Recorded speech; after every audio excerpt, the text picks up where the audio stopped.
जैन दोस्तों, एक बार फिर से आप सभी का स्वागत है हमारे अंकुर क्लासेस चैनल पर। जैसे कि मैंने क्रिया क्लास जो नेक्स्ट वीक में पढ़ी थी, क्रिया क्लास हुई थी, इसमें मैं क्रिया बताई थी, क्रिया किससे कहते हैं। तो किसी काम को करना या होना जहाँ पाया जाता है वहाँ क्रिया होती है। फिर उसके बाद क्रिया के यानी धातु के भेद बताए थे, तो धातु के दो भेद होते हैं, कौन कौन से, मूल धातु और यौगिक धातु बताई थी। फिर क्रिया के भेद के बारे में, तो क्रिया के भी दो भेद होते थे, कौन से, अकर्मक क्रिया और सकर्मक क्रिया। अब बात करते हैं अर्थ के या प्रयोग के आधार पर क्रिया के भेद की। तो अर्थ या प्रयोग के आधार पर क्रिया के कितने भेद होते हैं? तो अर्थ या प्रयोग के आधार पर क्रिया के 8 यानी 10 भेद होते हैं। तो पहली कौन सी आएगी? तो पहली मूल क्रिया, सहायक क्रिया, समान क्रिया, साधारण क्रिया, इस तरह। तो देखते हैं अर्थ या प्रयोग के आधार पर क्रिया के भेद। तो अर्थ या प्रयोग के आधार पर क्रिया के, तो अगला जो पॉइंट आता है हमारा क्रिया विवरण में, तो अर्थ या प्रयोग के आधार पर, अर्थ या प्रयोग के आधार पर क्रिया के भेद।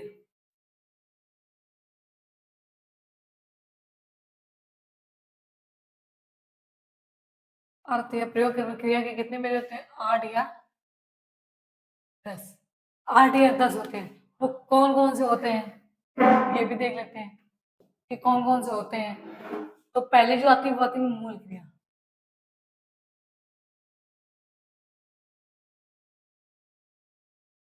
मूल क्रिया, इसे धातु क्रिया भी बोलते हैं। मूल क्रिया, धातु क्रिया। दूसरी जो आती है वो आती है सामान्य क्रिया। सामान्य क्रिया, फिर सहायक क्रिया,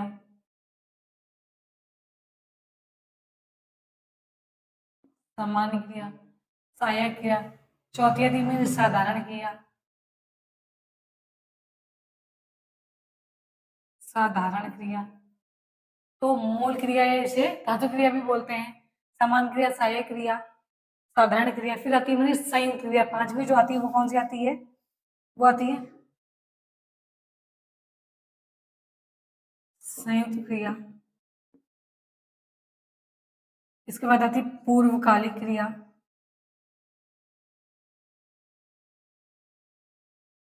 पूर्वकालिक क्रिया। सातवें नंबर पे आती है प्रेरणार्थक क्रिया। प्रेरणार्थक क्रिया। आठवीं थी द्विकर्मक क्रिया। द्विकर्मक क्रिया। इसके बाद हमारी कौन सी आती है? वो आती है हमारी नाम धातु क्रिया।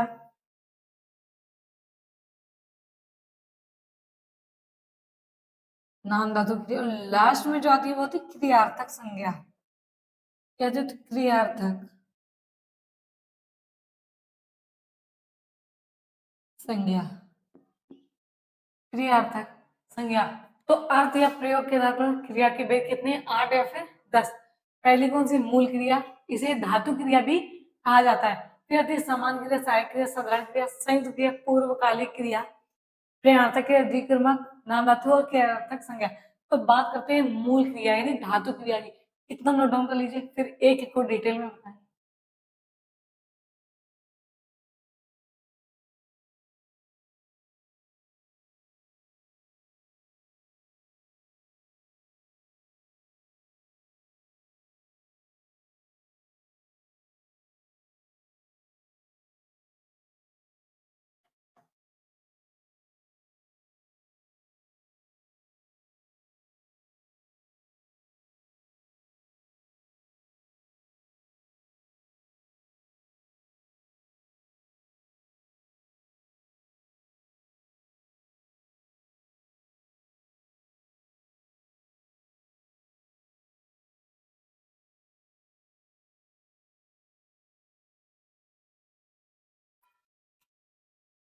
तो अब पहली कौन सी आती है? पहली आती है हमारी मूल क्रिया यानी धातु क्रिया जिसे बोलते हैं।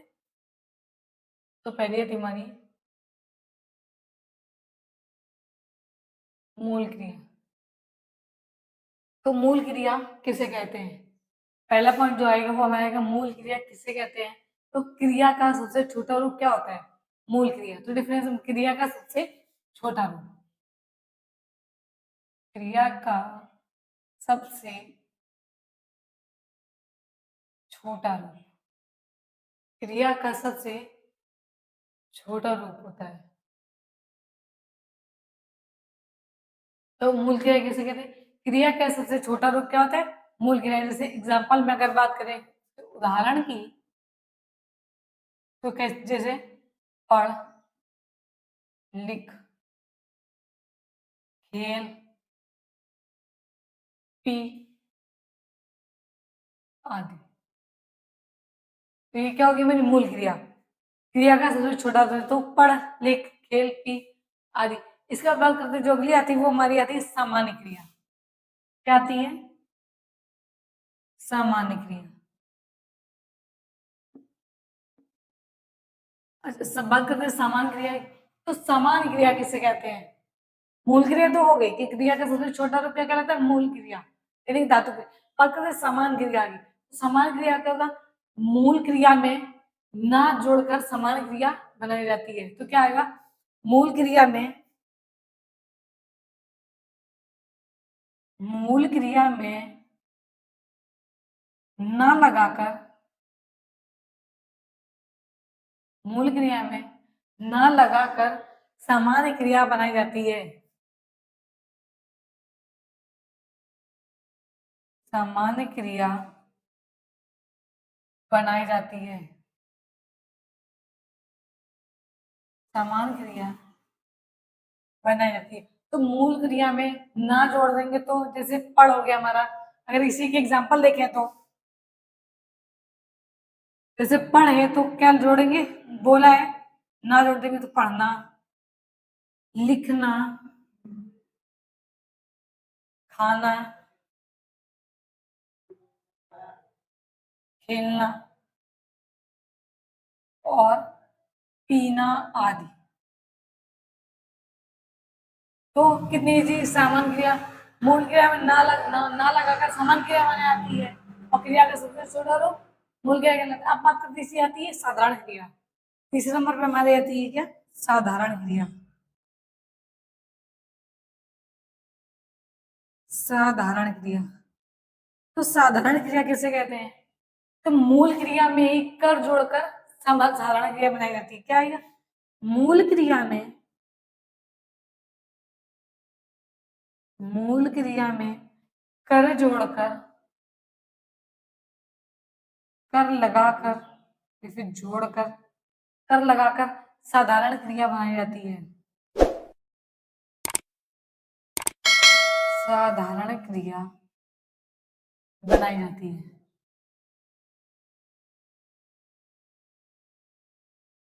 बनाई जाती है। तो मूल क्रिया में कर जोड़कर साधारण क्रिया बनाई जाती है। जैसे एग्जांपल, जैसे खेलकर, पढ़कर,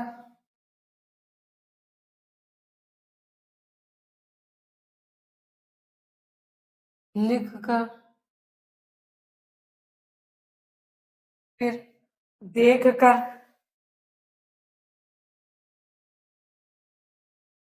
खाकर। तो यानी कि मतलब कि अगर शॉर्ट में बोलेंगे तो इसको अगर धातु प्लस कर बराबर साधारण क्रिया, साधारण क्रिया। तो पहली थी मेरी मूल क्रिया, फिर समान क्रिया, फिर साधारण क्रिया।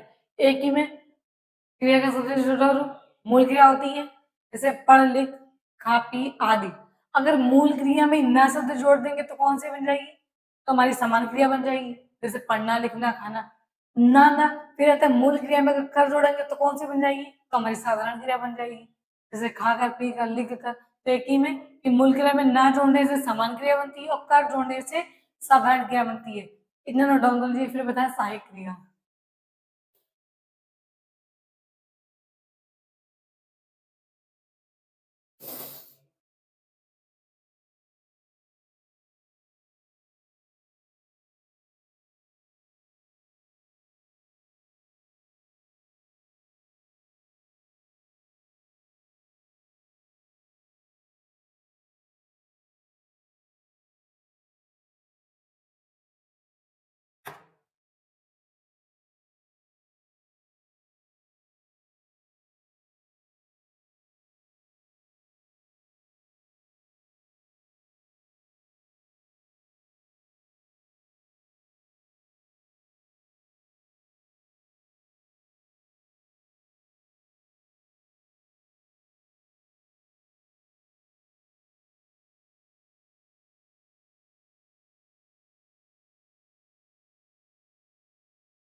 तो अब बात करते हैं सहायक क्रिया की।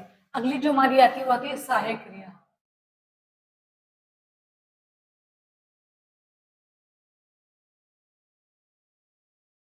सहायक क्रिया, तो सहायक क्रिया किसे कहते हैं? तो सहायक क्रिया, सहायक क्रिया मूल क्रिया के साथ, मूल क्रिया के साथ सब मिलकर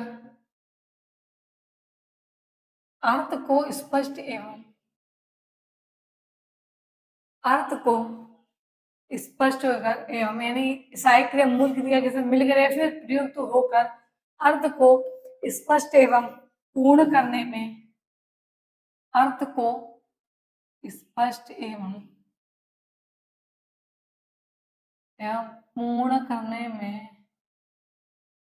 पूर्ण करने में सहायता करती है, सहायता करती है।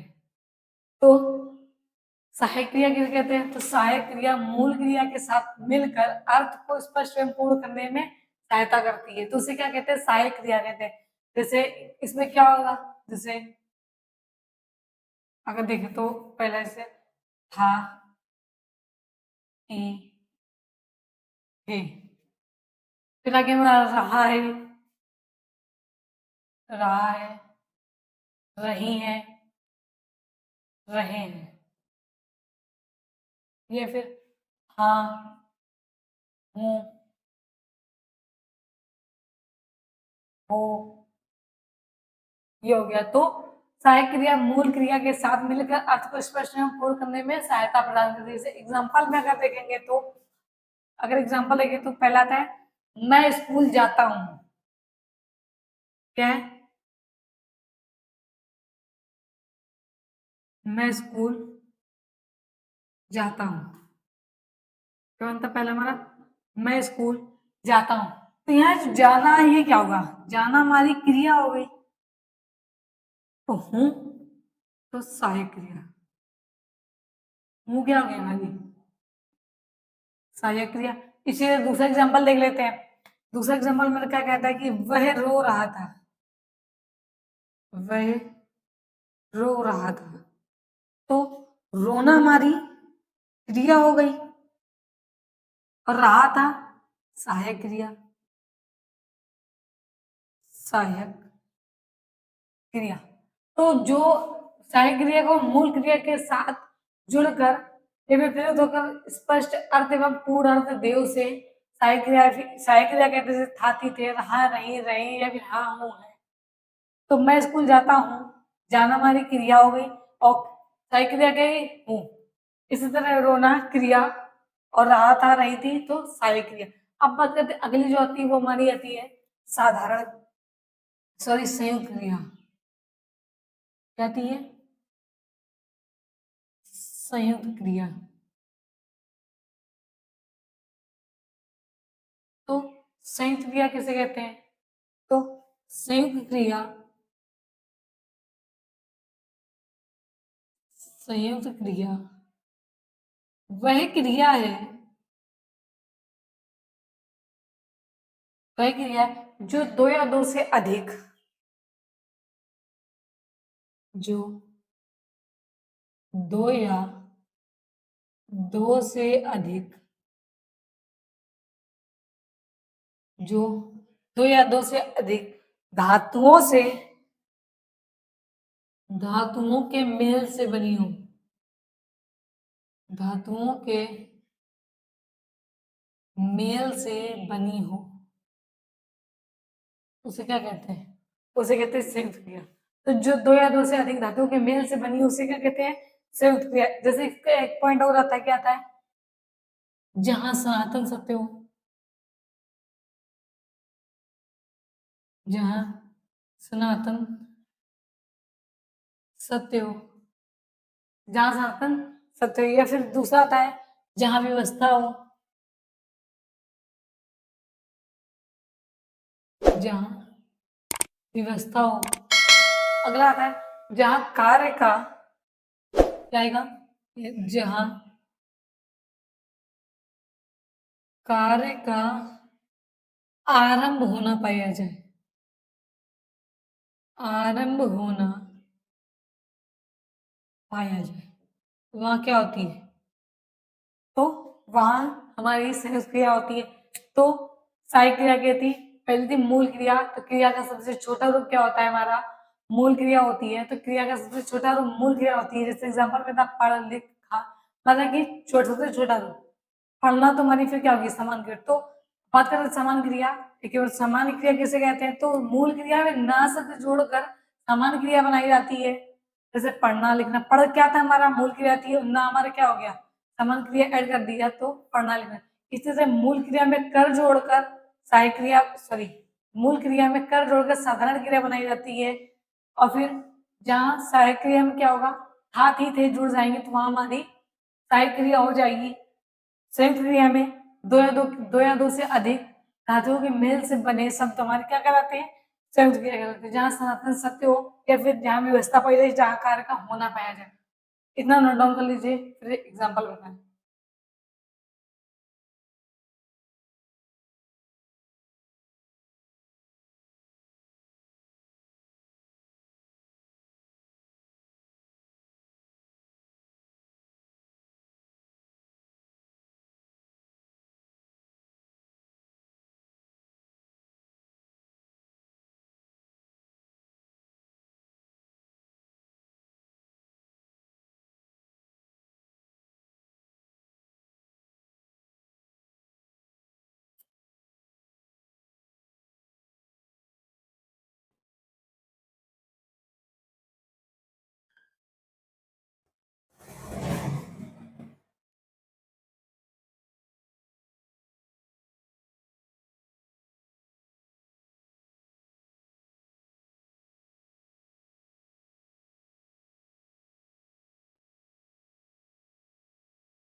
तो उदाहरण क्या थे हमारे इसके? संयुक्त क्रिया के।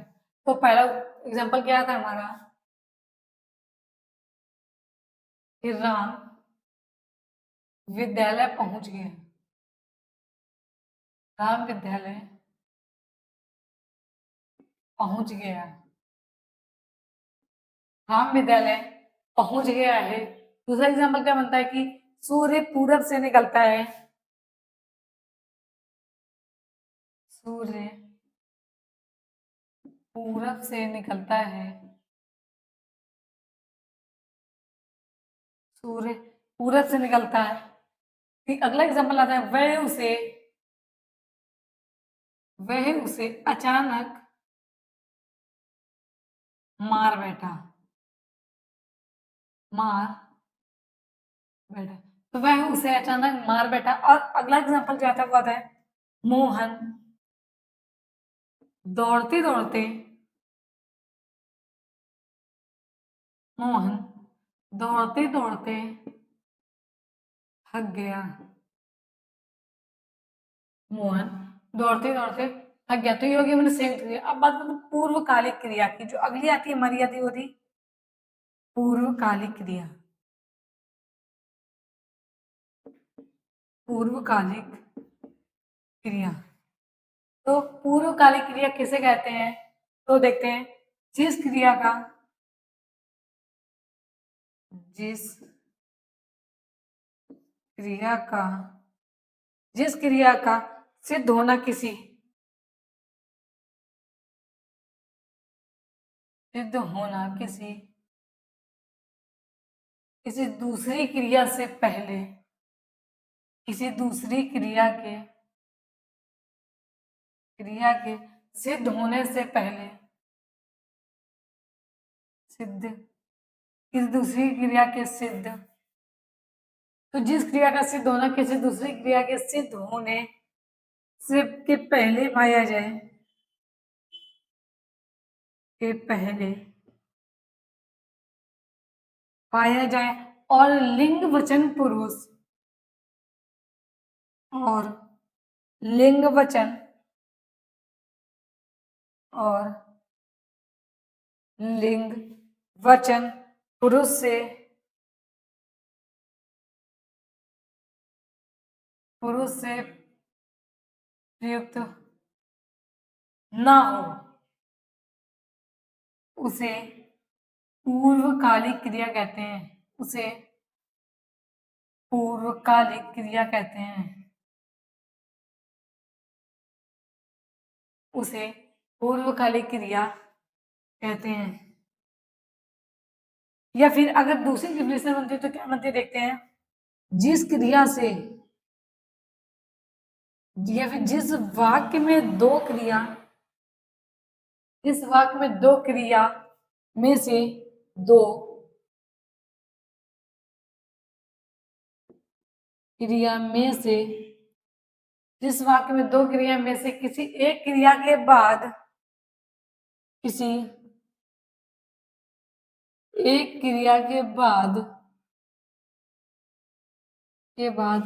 कर लगा हो, के बाद कर लगा हो, उसे पूर्वकालिक क्रिया कहते हैं। पूर्वकालिक क्रिया कहते हैं।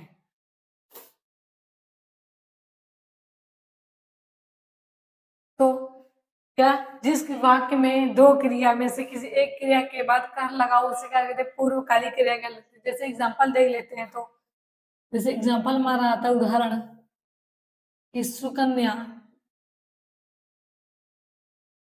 पढ़कर सोती है। पढ़कर सोती है, तो पढ़कर क्या होगा, हमारी पूर्वकालिक क्रिया हो गई। इसी तरह अगला आता है नितिन, नितिन नहाकर पूजा करता है। नितिन नहाकर पूजा करता है, नहाकर क्या होगी हमारी पूर्वकालिक क्रिया होगी। तो एकदम नोट डाउन कर लीजिए।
तो अब अगली थी हमारी क्या, पूर्वकालिक क्रिया होगी। अब बात करते हैं प्रेरणार्थक क्रिया की। अगली जो आती है वो थी प्रेरणार्थक क्रिया।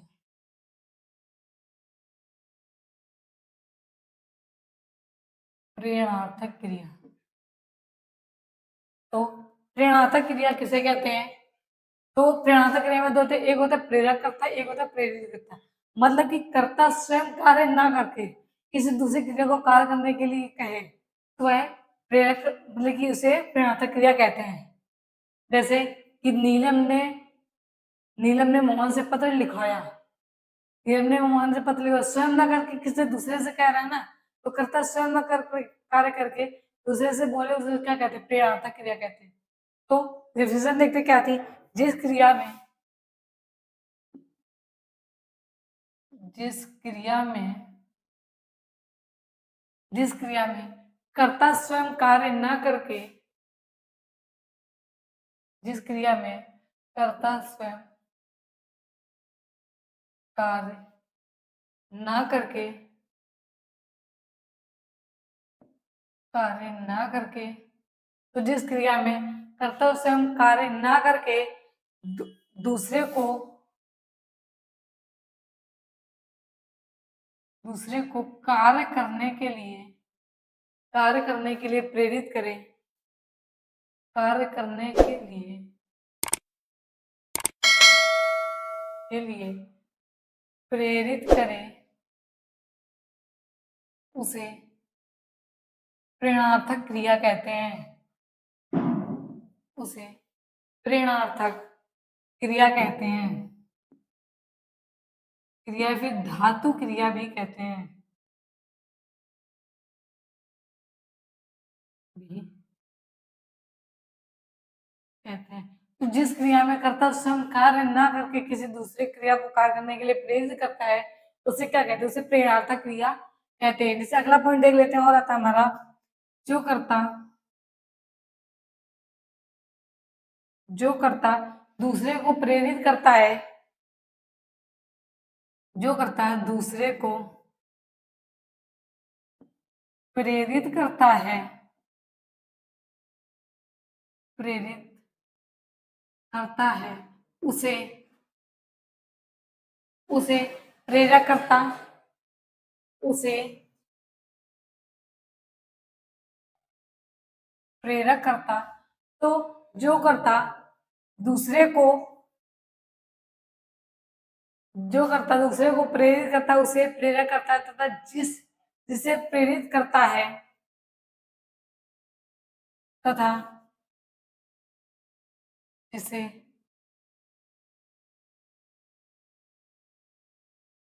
जिसे प्रेरित किया उसे प्रेरित करता कहा जाता है।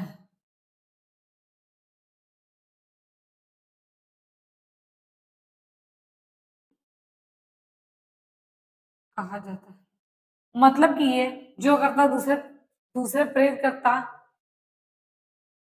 कहने का अर्थ यह कि जो करने के लिए बोला उसे प्रेरक करता कहते हैं, तथा जिसको प्रेरित करता उसे प्रेरित करता कहा जाता है। इससे अगला पॉइंट आता है हमारा कि प्रेरक कर्ता का प्रयोग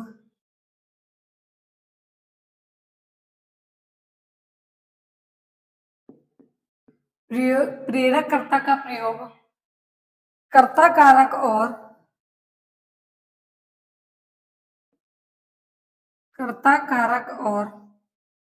और प्रेरित कर्ता का प्रयोग करण कारक और प्रेरित कर्ता का प्रयोग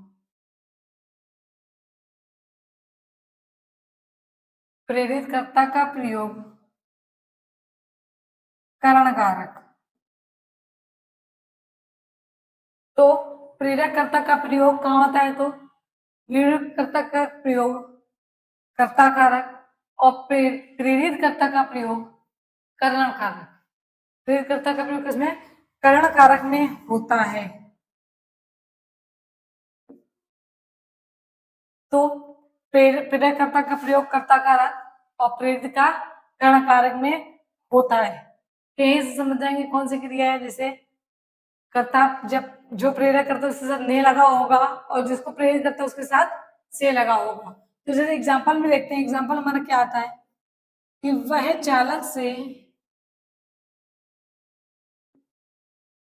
चालक से गाड़ी चलवाता है।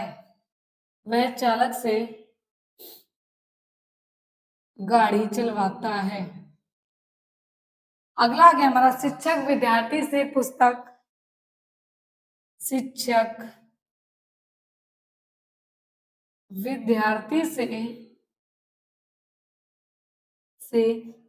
पढ़वाते हैं। शिक्षक विद्यार्थी से पुस्तक पढ़वाते है। तो ये क्या होगी हमारी, ये होगी प्रणवार्थक क्रिया। तो इतना नोट डाउन कर लीजिए।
तो अब अगली बात करते हैं, अगली आती है हमारी द्विकर्मक क्रिया।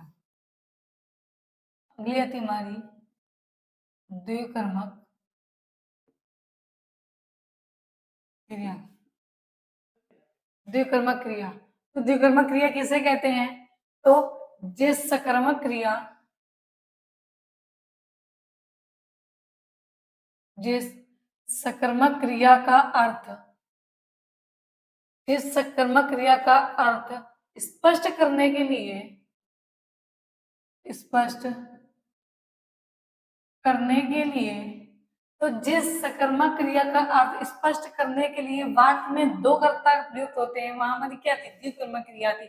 तो जिस सकर्मक क्रिया का अर्थ स्पष्ट करने के लिए वाक्य में, वाक्य में दो कर्ता का, दो कर्ता प्रयुक्त होते हैं, प्रयुक्त होते हैं, उसे द्विकर्मक क्रिया कहते हैं, उसे द्विकर्मक क्रिया कहते हैं। तो द्विकर्मक क्रिया किसे कहते हैं? सबसे सरल डिफरेंस कि जिस सकर्मक क्रिया का अर्थ स्पष्ट करने के लिए वाक्य में दो कर्ता का प्रयोग किया जाता है, वह हमारी क्या थी? द्विकर्मक क्रिया थी। जैसे एग्जांपल में देखें तो एग्जांपल हमारे क्या आएगा कि अध्यापक ने, अध्यापक ने छात्रों से, अध्यापक ने छात्रों को पुस्तक दी, अध्यापक ने छात्रों को पुस्तक दी, अध्यापक ने छात्रों को पुस्तक दी। तो रहता है कि ईरा ने मीरा को गीता दी। तो जहां दो करता हूं, पहला ये, दूसरा ये, अध्यापक छात्र, तो जहां दो कर्ता सकर्मक क्रिया का अर्थ स्पष्ट करने के लिए दो कर्ता का प्रयोग किया था, वहां हमारी क्या आती है? द्विकर्मक क्रिया आती है। अगली जो आती है वो आती है मेरी नाम धातु क्रिया। क्या आती है? तो नाम धातु क्रिया।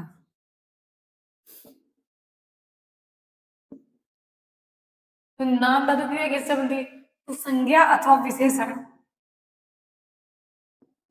संज्ञा अथवा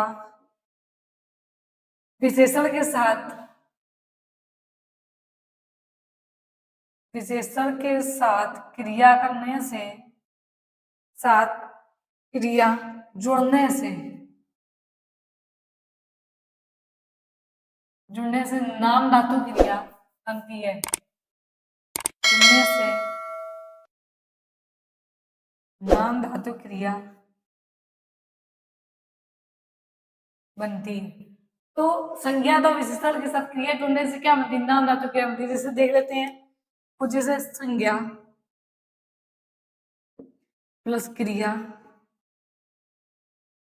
क्या आता है? नामबोधक, यानी कि नाम धातु। फिर बोले तो नाम बोधक या फिर नाम धातु। तो संज्ञा हमारी क्या ले ली? संज्ञा ले ली हमने से तलवार,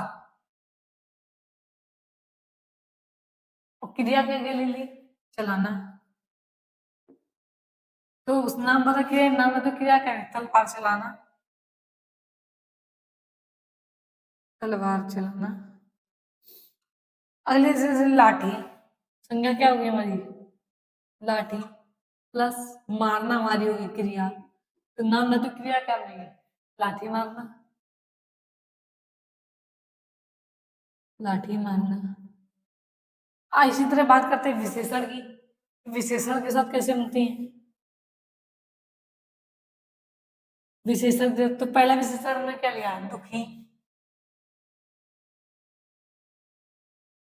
और प्लस क्रिया क्या की? होना। तो क्या बना हमारा? दुखी होना।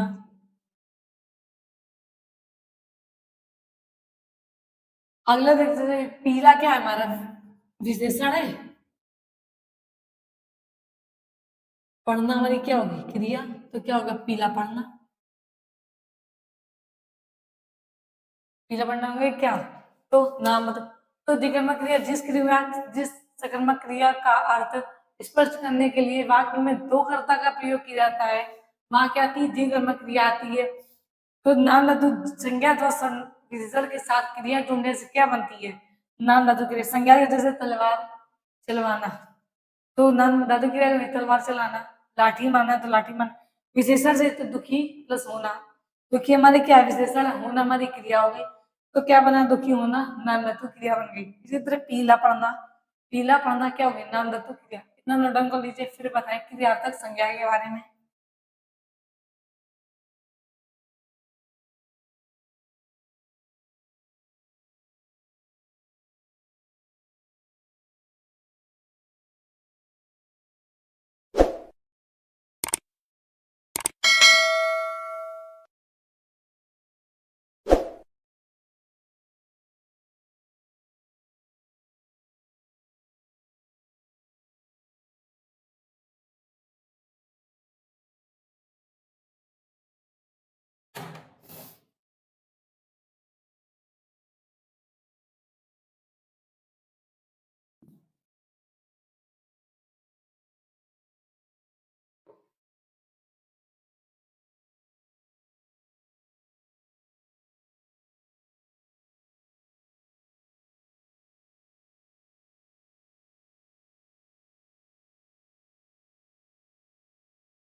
तो लास्ट जो आती है हमारी आती है क्रियार्थक संज्ञा।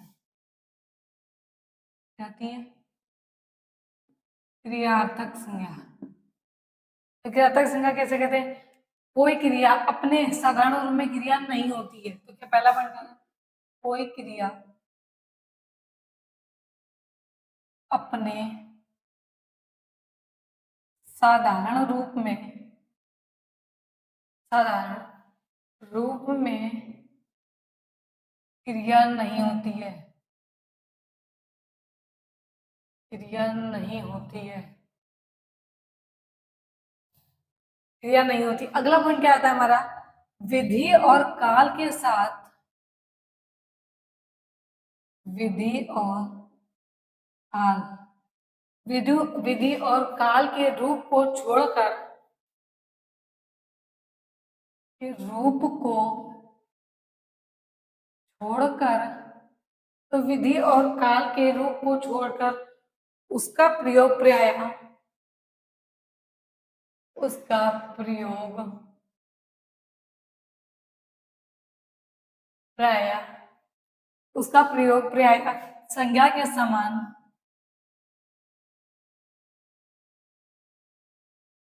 संज्ञा के समान होता है। अतः ऐसे शब्दों को क्या कहते हैं? तो ऐसे शब्दों को क्रियार्थक संज्ञा कहते हैं। ऐसे शब्दों को क्रियार्थक संज्ञा कहते हैं। क्रियार्थक संज्ञा कहते हैं। तो ऐसे शब्दों को क्रियार्थक संज्ञा कहते हैं। जैसे कि अगर एग्जाम्पल मैंने सोना, तो एक सोना हमारी क्या होती है, क्रिया होती है, एक सोना हमारी संज्ञा होती है। एक सोना हमारा क्रिया होता है, एक सोना हमारा संज्ञा होता है। तो वही ज्ञातक संख्या के अंतर्गत आएगा। तो थैंक यू। तो आज के लिए इतना है, जो कि आधे श्लोक के तत्व क्रिया के 8 से 10 देती है वो हमने पूरी डिटेल में बता दी है। अब बात करें क्रिया की अवस्था में, जो आपको हम नेक्स्ट वीडियो में बताएंगे। इसके बाद हमारा जो विकारी शब्द का पूरा टॉपिक है वो खत्म हो जाएगा। अगला स्टार्ट होगा हमारा अविकारी शब्द। आज के लिए इतना ही।